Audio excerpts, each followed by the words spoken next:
XVI, países da Europa, principalmente os pioneiros Portugal e Espanha, eles lançaram no Oceano Pacífico, Índico e Atlântico, com o objetivo de buscar novas rotas para as Índias e buscar novas terras.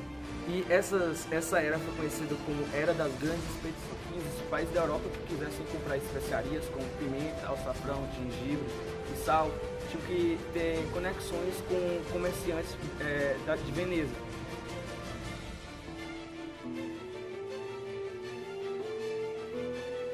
Pois Veneza era um dos únicos lugares do mundo que possuíam conexões com o país do Oriente, como principalmente a Índia, que a Índia era como se fosse o centro de especiarias do mundo. E já que ela conseguia essa conexão, os burgueses italianos que vinham de Veneza, no caso, eles cobravam um preço exorbitante pelas essas especiarias, como eu já falei, pimenta, açafrão e gengibre.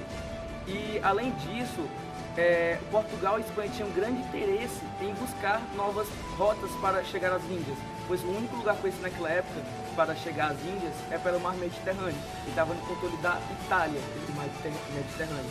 Quando Portugal ou Espanha ou qualquer outro país quisesse chegar à Índia pelo mar Mediterrâneo, tinha que pagar um pedágio muito caro, porque eles já sabiam que eles queriam explorar justamente pimenta, sal e entre outras coisas naquela área. E esse pedágio era muito caro, então eles queriam buscar novas rotas para as Índias.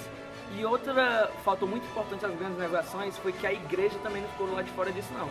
A igreja católica queria expandir as suas quantidades de fiéis. E ela, então, quanto mais terras exploradas, mais povos explorados, maior seria a sua religião, mais expandida será ela, mais fiéis também.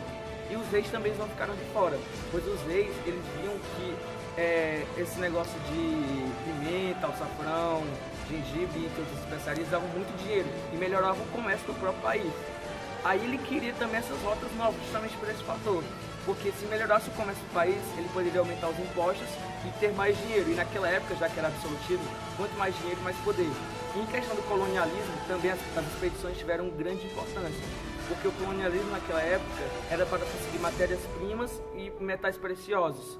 E além do colonialismo, eles, como no Brasil, por exemplo, que era de Portugal, a gente era colônia de Portugal, eles tiveram a cultura dos portugueses tiveram grande influência na nossa cultura, porque eles colônias eram muito influenciadas pelas metrópoles, até mesmo na cultura e na religião, que a gente vê que nossa religião predominante aqui no Brasil, principalmente, é pelos católicos, e isso vem dos portugueses. E outros países da América Latina, como Argentina, Paraguai, vinham de colônias espanholas, porque a metrópole Espanha e Portugal tinham muitas colônias nessa época. E assim se dá pela grande quantidade de influência de países da Europa. Bom, pessoal, eu vou falar sobre o movimento expansionista português. Como vocês sabem, esse movimento expansionista, ele tinha como objetivo principal era expandir o comércio de verdade. Eles estavam à procura de novas terras para colonizar e à procura de especiarias, ouro, prata, e eles tinham como objetivo também a busca por rotas alternativas. Bom, Portugal foi o primeiro a se lançar nesse movimento expansionista, mas você deve estar se perguntando por que Portugal foi o primeiro. Bom, Portugal era beneficiado geograficamente, e sempre foi beneficiado geograficamente por conta que estava ao lado do Mediterrâneo e em frente ao Oceano Atlântico.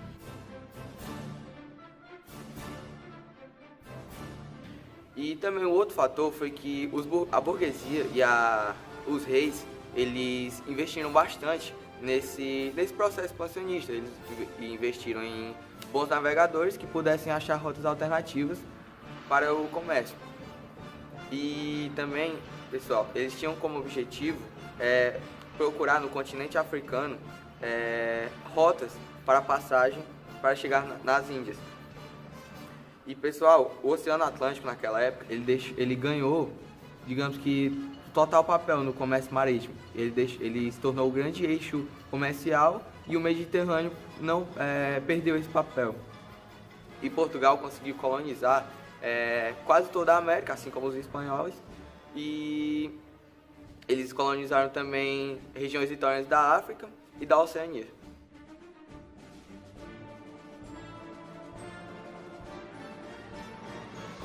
Bom, pessoal, o caráter, digamos, sociológico que teve como resultado o movimento expansionista de Portugal, basicamente vocês têm que formular a opinião de vocês, porque se você for parar para pensar, os portugueses, como eles colonizaram regiões litorâneas da África, regiões da Oceania e das Américas, isso teve um choque cultural muito grande. Assim como tem na nossa história, né, que os indígenas eles foram escravizados e na Oceania, nessas regiões que eles colonizaram, teve choque cultural, ou seja, digamos que a cultura de todo mundo se misturou. A Espanha, em 1492, ela iniciou seu projeto marítimo expansionista, com Cristóvão Colombo. Ele acreditava ser possível chegar nas regiões do Oriente através de viagens nas regiões do Ocidente. E foi com isso que ele resolveu fazer uma viagem de 9 semanas, acreditando chegar na ilha de Guanahani, que é localizada em Bahamas. Só que, após ter feito essa viagem de 9 semanas, ele na verdade havia descoberto o tão sagrado caminho das Índias. Em 1513, o grande navegador Vasco Nunes, ele também descobriu o Oceano Pacífico e tomou posse desse oceano para a Espanha. E outro grande fator foi que a monarquia espanhola ela foi a primeira a fazer uma viagem de circunnavegação, onde as pessoas entram e fazem uma viagem ao redor do mundo. E com essa viagem também foi possível comprovar a esfericidade do planeta. Um fator sociológico que é importante falar é que eles trouxeram uma grande participação da religião na América Latina. E também, após ter passado pelas Índias, eles trouxeram grande quantidade de cultura da Índia para a América Latina. Em 1500, o rei Dom Manuel I patrocinava uma das maiores expedições organizadas da Europa. Com 3 navios e mais de 1.500 tripulantes, entre eles militares, cartógrafos, geógrafos, burocratas e religiosos, todos comandados por Pedro Álvares Cabral.